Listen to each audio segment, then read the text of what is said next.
Nyhus Gyeom loves Jesus Christ and has paid a price for that devotion. However, there was a time when he wanted nothing to do with Christianity.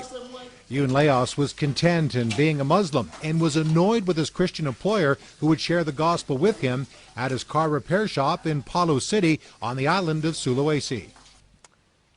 When my boss kept telling me about Jesus, I got more angry because in the Quran, the Islam way, Jesus is only a prophet, not the Lord, not God.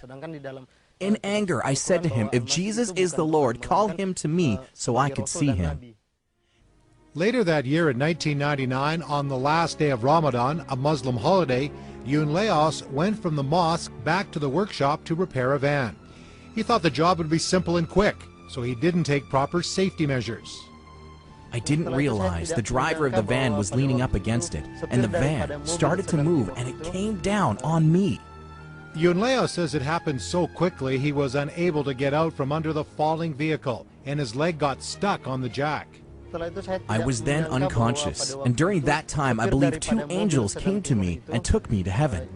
In a room I saw a group of people singing and praising the Lord, but on the left there were many people who were crying out and asking about the place after death. The angel said, I must kneel down. Nyhus says he believes he was on the left side and was only concerned about himself and not about what happens after death. It was then he believes Jesus spoke to him. It's not your time to die, but follow me because I am the way. I am Jesus. Follow me, and I will take you from the darkness to the amazing light by my Spirit, and I will send you back to your body. Nyhus's co-workers managed to pull him from under the van and took him to the hospital, where an x-ray revealed his left ribs and chest had been crushed. The doctors said there was a strong possibility Nyhus wouldn't survive, and he was moved to the morgue. Nyhus says he woke up from his coma in the mortuary surrounded by some believers, including his boss.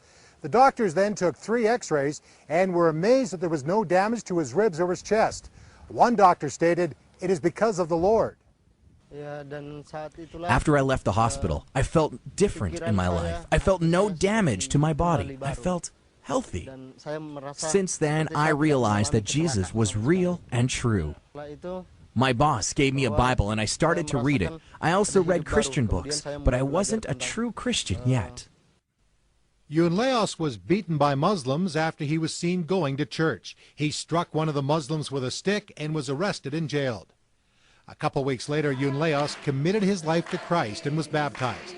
He then began openly discussing his new faith with Muslims, which led to him being labeled as an apostate and making him a target for violence.